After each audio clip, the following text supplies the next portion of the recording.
Hello प्यारे बच्चों, कैसे हैं आप लोग।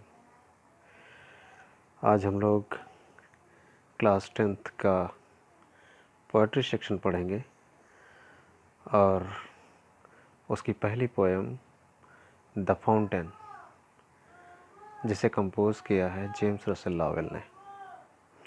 आज इस पोएम को हम लोग पढ़ेंगे।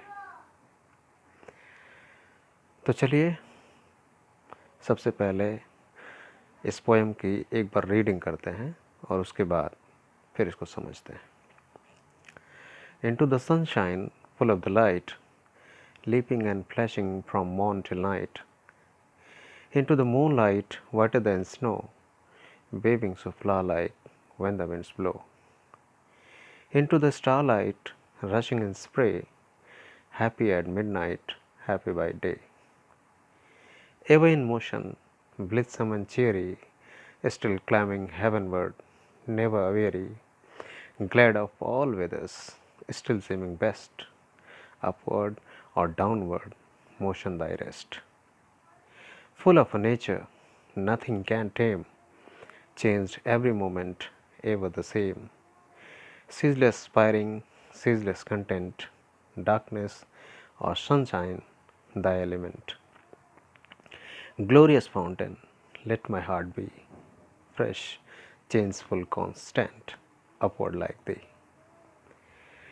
तो बच्चों इस तरह से हमने एक बार इस पोएम की रीडिंग की। अब इसको समझते हैं कि कवि जेम्स रसेल लॉवेल इस फाउंटेन कविता में आखिर कहना क्या चाहता है। हम लोग इस कविता को समझें उससे पहले मैं आपको एक बात बता दूं कि ये जो साहित्य होता है, चाहे इंग्लिश साहित्य हो, हिंदी साहित्य हो, उर्दू साहित्य हो, कोई भी साहित्य हो, और ख़ास करके साहित्य का जो पोएट्री सेक्शन होता है वो असल में कभी सीधे लफ्ज़ों में बात नहीं करता, सीधे सीधे बात नहीं करता। पोएट्री हमेशा इशारों में बात करती है। जैसे यहाँ पर जेम्स रसेल लॉवेल बात तो फाउंटेन के माध्यम से करते हैं, नाम तो फाउंटेन का लेते हैं, लेकिन वास्तव में वो फाउंटेन को नहीं बता रहे हैं। उसके मर्म को देखें तो असल में जेम्स रसेल लॉवेल फाउंटेन के माध्यम से ज़िंदगी के उतार चढ़ाव की बात कर रहे हैं,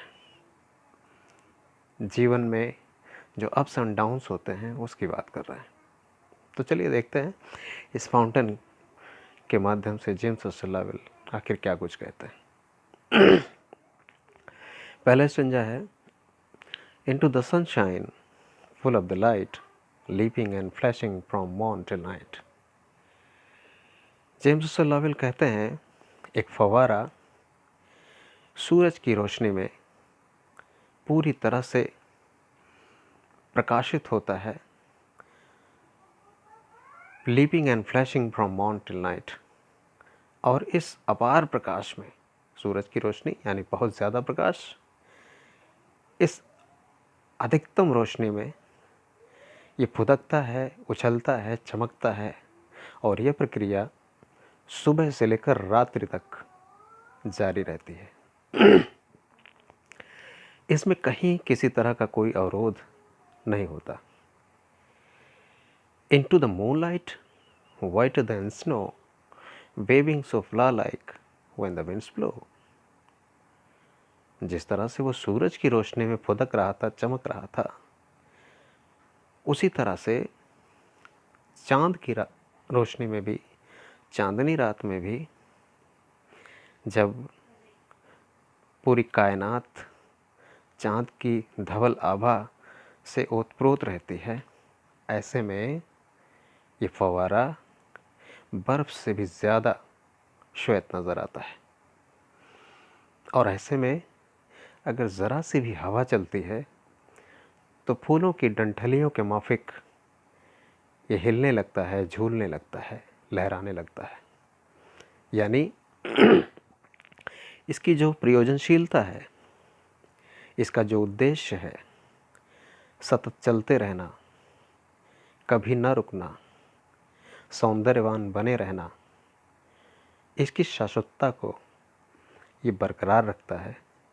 उसमें किसी तरह का कोई अवरोध नहीं आने देता। Into the starlight, rushing in spray, happy at midnight, happy by day. Into the starlight, अब न सूरज की रोशनी है, न सनशाइन है, न मून लाइट है, अब क्या है? स्टारलाइट है।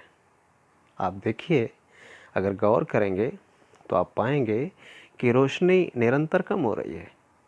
सनशाइन, सनशाइन, मूनलाइट और अब स्टारलाइट। तो निरंतर कम होती रोशनी में भी इसकी प्रयोजनशीलता की परख क्या हो रही है और वो कैसे हो रहा है। Into the starlight, rushing in spray, happy at midnight, happy by day. अब तुलनात्मक रूप से देखें तो रोशनी बहुत कम है, न सूरज है न चांद है, सिर्फ तारे हैं। कहने का मतलब ये प्रतिकूल स्थिति ही है, लेकिन इन प्रतिकूल स्थितियों में भी रशिंग इन स्प्रे, ये फुहार की माफिक चलता रहता है, दौड़ता रहता है, ऊपर उठता रहता है, नीचे गिरता रहता है। और इस ऊपर उठने और नीचे गिरने और फिर ऊपर उठने की प्रक्रिया में हैप्पी एट मिडनाइट, मध्य रात्रि में भी ये प्रसन्न रहता है, बिल्कुल वैसे ही जैसे हैप्पी बाय डे, जैसे दिन में प्रसन्न रहता है। यानी जेम्स रसेल लॉवेल कहना चाहते हैं कि इसी तरह से इंसानों को भी स्थितियां उनके जीवन में कुछ भी हों, अनुकूल हों या प्रतिकूल हों, लेकिन उन्हें हमेशा धैर्यवान बने रहना चाहिए, आशावान बने रहना चाहिए। जीवन में एक स्थित प्रज्ञता की स्थिति सतत बना के रखना चाहिए, एक लाइफ की स्टेबिलिटी कायम रखनी चाहिए। अब अगले स्टेंजा में देखते हैं। Ever in motion, blithesome and cheery, still climbing heavenward, never a weary. Ever in motion, ये हमेशा गति में रहता है, अपनी चाल को बनाए रहता है, और इस प्रक्रिया को करने में blithesome and cheery, ये बिल्कुल प्रसन्नचित रहता है, खुश रहता है, आनंदित रहता है। Still climbing heavenward, और हमेशा ऊपर की ओर उठता रहता है, और इस ऊपर की ओर उठते रहने में, सतत चलते रहने में कभी ये थकता नहीं है। Never a weary, glad of all weathers, glad of all weathers, हर मौसम में ये प्रसन्न रहता है। स्टिल सीमिंग बेस्ट, कैसा भी मौसम हो, अच्छा हो बुरा हो, स्थितियाँ कुछ भी हो, अनुकूल हो प्रतिकूल हो, बट स्टिल सीमिंग बेस्ट, ये हमेशा बेहतरीन नज़र आता है, अपना अधिकतम परफॉर्म करता है। अपवर्ड और डाउनवर्ड मोशन दाई रेस्ट, चाहे ऊपर उठने की बात हो या नीचे गिरने की बात हो, इसकी निरंतरता में कहीं किसी तरह की बाधा नहीं आती है, और इसका चलते रहना ही इसका विश्राम है। बिल्कुल विशेष स्थिति है, एक ऐसा विश्राम जिसमें विश्राम नहीं है, और यही इसकी खूबसूरती है। अपवर्ड और downward motion thy rest, full of a nature nothing can tame, changed every moment ever the same, प्रकृति से भरा हुआ, प्राकृतिक गुणों से भरा हुआ, एकदम खालिस अपनी प्रकृति में, जिसको कोई रोक नहीं सकता, जिसे कोई अवरुद्ध नहीं कर सकता। चेंज्ड एवरी मोमेंट, यद्यपि ये पल प्रतिपल बदलता है, लेकिन इस बदलने में भी एक सा नजर आता है। फिर इशारा कभी करता है कि इंसान की स्थितियां कुछ भी हों, अच्छी हों बुरी हों, लेकिन उसे हमेशा एक सा नज़र आना चाहिए। उसके व्यक्तित्व में एक स्थायित्व, एक स्थिरता, एक मजबूती हमेशा बनी रहनी चाहिए। ceaseless aspiring, ceaseless content, darkness or sunshine, the element. ceaseless aspiring, एक एक निरंतर आकांक्षा इसके अंदर है, चलते रहने की आकांक्षा। उस चलने में कोई भेद नहीं है कि ऊपर उठना है कि नीचे गिरना है। अगर ऊपर उठना है तो नीचे गिरना है, और नीचे गिरना है तो फिर ऊपर उठना है। एक निरंतर आकांक्षा, निरंतर अपेक्षा इसके अंदर भरी हुई है। लेकिन इस आकांक्षा में भी एक निरंतर, एक एक अबाध संतोष भी है, एक सीजलेस कंटेंट, डार्कनेस और सनशाइन। और ये सारी स्थितियाँ कभी भी हों, चाहे अंधेरा हो, चाहे उजाला हो, रात्रि का अंधेरा हो या दिन का उजाला हो, लेकिन इसकी जो मौलिक प्रकृति है, अपनी निरंतरता, अपनी शाश्वतता, उसमें कहीं किसी तरह का कोई परिवर्तन, कोई अवरोध नहीं आने देता। और यही इस फव्वारे की खूबसूरती है, यही इसकी प्रयोजनशीलता है। Glorious fountain let my heart be, glorious fountain let my heart be, fresh changeful constant upward like the.